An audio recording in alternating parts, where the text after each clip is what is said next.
Welcome to this explainer. Okay, I want you to think about something for a second. Have you ever picked up your phone, just to quickly check the weather, and suddenly you blink, look up, and realize 45 minutes have just vanished into thin air? Yeah, we've all been there. It's incredibly relatable for sure, but it's actually a sign of a profound neurobiological shift happening to literally all of us. Today, we're going deep into the neurobiology of everyday digital addictions. We're going to explore what is actually happening inside your head when you fall into that digital trance. Okay, let's dive into this because this isn't just a niche issue for a few tech-obsessed adults anymore. 87%. According to recent data out of Korea, a staggering 87% of elementary school students currently own smartphones. We are looking at a massive global societal shift here. We're handing devices engineered for infinite engagement, mind you, to children whose brains are still actively creating and pruning synapses. To really understand why this matters, we kind of have to rethink how we define addiction itself. So let's get into Section 1, the everyday addiction epidemic. You see, unlike traditional substance addictions, which have very clear, often devastating physical markers, modern behavioral addictions are uniquely insidious. And why is that? Well, because society actually encourages them. We camouflage our compulsive scrolling and constant checking as staying productive, networking, or just unwinding. The exact same neural circuitry responsible for substance dependence is being activated by checking emails or chasing social media likes, but we excuse it because, hey, everyone else is doing it too. There's this absolutely fascinating paper by Dr. Zoe Wyatt published in the journal Psychiatry and Behavioral Health, and it really helps destigmatize exactly what's going on here. She points out that falling into these everyday addictions, it's not a moral failing. You don't just have weak willpower. Rather, it's a dysregulated adaptation to a hyper-rewarding world. Your brain is doing exactly what it evolved to do, but it's doing it in an environment that is totally unnatural. That brings us to Section 2, Wired for Want. So we all talk about dopamine as the pleasure chemical, right? Like getting a dopamine hit. But modern neuroscience tells us something deeply unsettling. Dopamine is not actually about the feeling of pleasure at all. It is the chemical of the chase. It drives the restless anticipation of a reward. It's entirely about the wanting. And modern digital environments are perfectly, flawlessly engineered to exploit this exact wanting system. And this brilliantly illustrates the concept of incentive sensitization.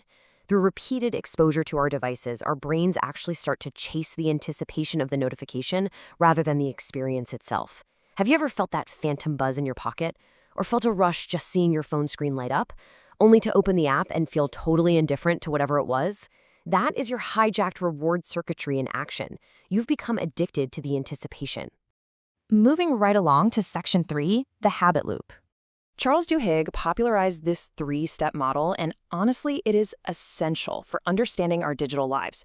It all starts with a cue, maybe a push notification, or simply a fleeting feeling of boredom. That triggers the routine, which is the physical act of scrolling. And finally, you get the reward, which is that variable validation. Over time, in the brain's basal ganglia, specifically an area called the dorsal striatum, this loop forms a deep neural rut. Actions that used to be conscious choices shift into automatic, rigid compulsions. Now let's see how this builds when we introduce modern app design. Platforms like TikTok don't just passively hope you engage, they literally supercharge this habit loop. They use infinite scroll to completely remove natural stopping points. They use hyper-specific algorithmic targeting, but most powerfully, they use variable ratio reinforcement. This just means the rewards are unpredictable. Sometimes you scroll and see something totally boring, other times it's hilarious. This unpredictability produces the highest, most persistent rates of response in the human brain. You are, quite literally, carrying a slot machine in your pocket. Let's look deeper in Section 4, the brain's salience network. To really grasp the darker consequences of this, we need to meet the salience network. Think of it metaphorically as your brain's ultimate switchboard or moderator. It includes regions like the anterior cingulate cortex and the anterior insula. Its entire job is to scan internal and external stimuli and decide what you should focus on right now. It dictates what's relevant to you. Now, what's really interesting about this slide is a recent, truly groundbreaking fMRI study from the Korea Brain Research Institute. They took 69 children aged 10 to 12 and looked closely at their resting state brain activity. They wanted to see the overlap between depressive symptoms and smartphone overuse because, we've known for a while that the two are linked, but this study actually watched it happen right there in the neural wiring. And the researchers found something pretty alarming. The salience network was acting as a physical bridge between depression and screen overuse. In these kids, they saw heightened connectivity between the salience network and visual processing areas like the lateral occipital cortex, as well as motivation areas like the putamen.